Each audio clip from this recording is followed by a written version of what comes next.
Bonjour, je m'appelle Raymond Demey et je suis diseur de bonne aventure. Je suis également analyste existentiel et life coach. Ceci est la 5e vidéo d'une petite série qui traitera de mon art, l'amancie, et plus précisément de la cartomancie à laquelle je m'adonne de temps à autre, utilisant pour support l'ancien tarot de Marseille. J'ai préparé un petit bout de texte que je vous lirai et que je commenterai le cas échéant. Allons-y. Je vous ai parlé de la ligne de haute tension qui croise le paysage du jeu de tarot et qui mène du mat au monde, puis du monde au mat, de l'un au multiple, puis retour à l'un. Une démarche incessante qui nous lie et nous délie au gré de nos inspires et expires et qui nous confronte alternativement au rien qu'est chacune de nos âmes en peine, ce rien que nous recherchons pourtant, car il représente notre liberté, la libération de tous ces liens qui occasionnent nos souffrances, et au tout que nous formons lorsque nous voilà réunis à l'âme du monde et que nous participons du coup à ses bonheurs, mais également à ses malheurs. C'est à ce tout qu'est habituellement relié l'être hypersensible, ce qui en fait un empathe, puisqu'il fait partie de ce à quoi nous participons tous, peu ou prou. Et c'est pourquoi il est important que tout mancien, qui est un hypersensible et un empathe, fasse une démarche d'individuation, le séparant du monde. Une fois qu'il sera devenu lui-même, il pourra toujours y retourner, s'il en a encore envie, bien sûr, ce que je lui souhaite. Cela pour dire qu'être mancien est à la fois un état et un métier qui demande aux praticiens d'être continuellement en démarche d'individuation et de socialisation, les deux à la fois le plus souvent, et que l'ancien tarot de Marseille est un de ces compas que le mancien peut utiliser pour garder le cap. Cet outil, ce jeu composé de petits bristoles rectangulaires couverts d'images et de quelques mots, nous renseigne quant à où nous nous trouvons et quelle est la prochaine étape prévisible, même s'il est fréquent qu'on soit dérouté par des courants qui ne nous demandent pas vraiment notre avis, des courants autant individuels qu'ils sont collectifs et qui nous mènent et nous entraînent malgré nous vers d'improbables destinées. Dans le jeu de tarot, ce compas du mancien, sa roue de sagesse, sa rota, anagramme du mot tarot, l'axe qui va du mat au monde, on rencontre plusieurs autres qui forment ces lignes d'horizon en quelque sorte. Et parmi ceux-ci, il y en a un qui me paraît essentiel et dont j'ai envie de vous parler. C'est celui qui relie les arcanes 6 et 16, l'amoureux et la maison Dieu. L'amoureux qui son nom le dit représente l'amour, et la maison Dieu qui son nom ne le dit pas représente la foi. L'amour apparaît sous forme d'éros qui symbolise l'attirance irrésistible lorsqu'une âme en rencontre une autre à elle pareille et pourtant différente. Puisque d'un genre et d'un sexe souvent complémentaires, mais pas nécessairement, l'amour entre pareils n'est pas exclu. C'est entre autres en cela que réside le mystère des âmes sœurs. Pourquoi celle-là, ici, maintenant, pour moi? Pourquoi? L'amour donc surgit avant la raison, qui, si elle est un tant soit peu raisonnable, lui cède la priorité et va même jusqu'à l'aider à se réaliser.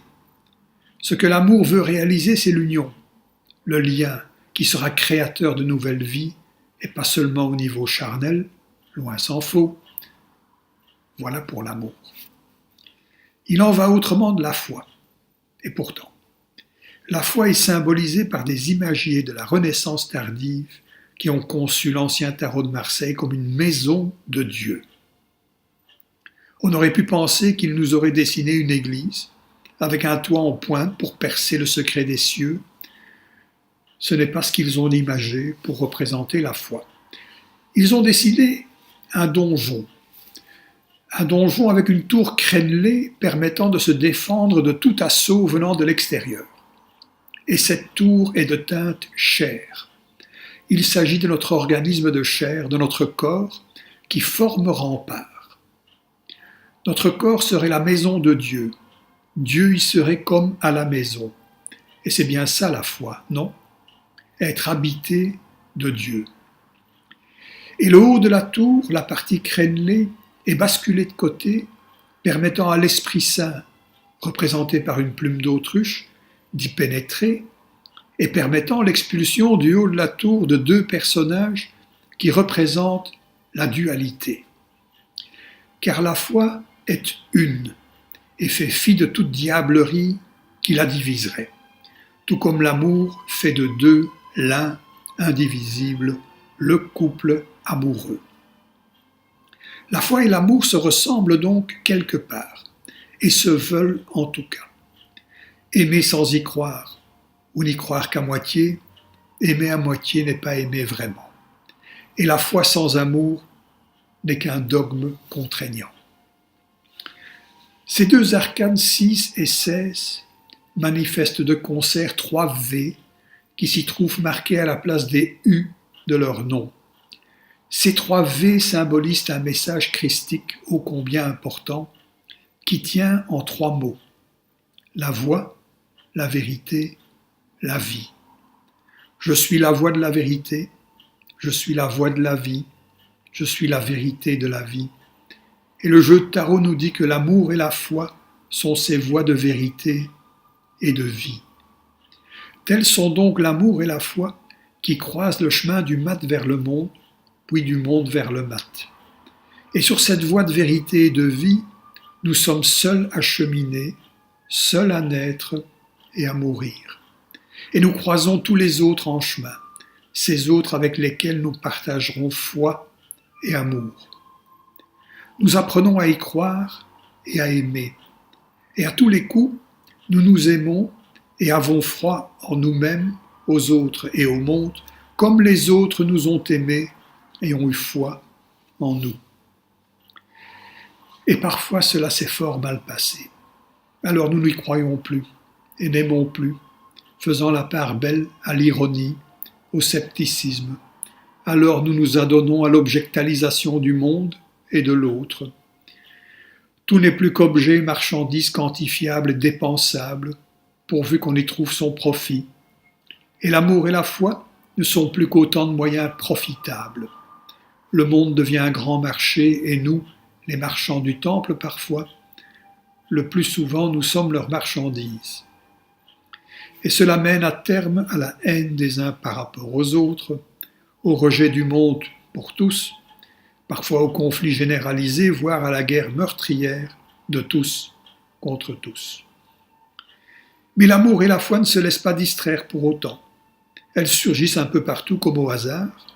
Aphrodite reconquiert Arès, Vénus revient à Mars et ils s'aiment à nouveau, et la foi revient, ressoude tout et fait la part belle à l'amour, et le bonheur reprend sa juste place. Puis la foi se mue peu à peu en dogme, en église, devient rigide, tout comme l'amour devient habitude vertueuse, puis routine, institution.